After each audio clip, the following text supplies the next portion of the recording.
అత్తయ్య అన్ని files చూసేశాను. Stamp duty కాగితం ఎక్కడ పోయిందో అర్థం కావడం లేదు. నేనైతే వీటిలోనే పెట్టాను. నేను చెప్పాను కదా నీకు, అన్ని కాగితాలు ఒకే చోట పెట్టమని. ఎందుకు పెట్టలేదు నువ్వు అసలు? అక్క, నేను ఆ పేపర్స్ అన్ని ఒకే ఫైల్లో పెడుతున్నాను, ఇంకెక్కడా పెట్టట్లేదు. నువ్వెక్కడైనా చూసావా? పెద్దమ్మ, నేను ఈ పేపర్స్ ని ఎప్పుడు కూడా ముట్టుకోను. ఇంట్లో ఇంతమంది ఉన్నారు, ఒక్కరు కూడా ఆ పేపర్ని చూడలేదు.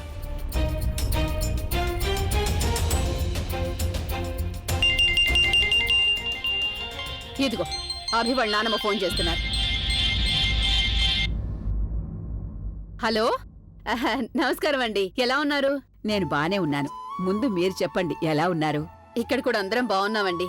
నేను మీకెందుకు ఫోన్ చేశాను అంటే, నేను మా ఇంట్లో దసరాకి పూజ ఏర్పాటు చేశాను. అభి ప్రజ్ఞల కోసం. వాళ్ళిద్దరికీ ఇది మొదటి పండగ. తర్వాత ఒక చిన్న పార్టీ కూడా ఏర్పాటు చేశాం. మీరందరూ తప్పకుండా రావాలి. అలాగేనండి, తప్పకుండా వస్తాం. పిల్లలకి మొదటి పండుగ కదా.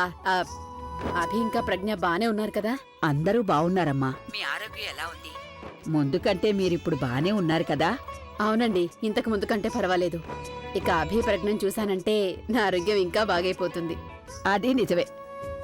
సరే, ఇక నేనుంటాను. ఇంకా నేను చాలా మందికి ఫోన్ చేయాలి. మీరు తప్పకుండా రావాలి. అలాగేనండి, నమస్కారం అండి. అలాగే అలాగే. అదే వాళ్ళ ఇంట్లో పూజ చేస్తున్నారట. మనందర్నీ రమ్మని పిలిచారు. తర్వాత పార్టీ కూడా ఉందట. పిలిచారు కాబట్టి వెళ్ళాలి కదా సరళ. పైగా వాళ్ళ కోసం గిఫ్ట్ కూడా తీసుకువెళ్ళాలి. నానమ్మ, నేను అక్కడికి రావడం లేదు. ఏ, నువ్వెందుకు రావు?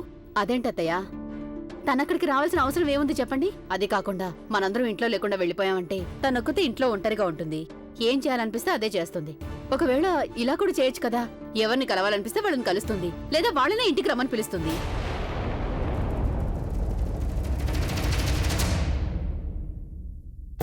నాకు ప్రవీణ్కి మధ్య ఏదో ఉందని నీకింకా అనిపిస్తుంది కదా.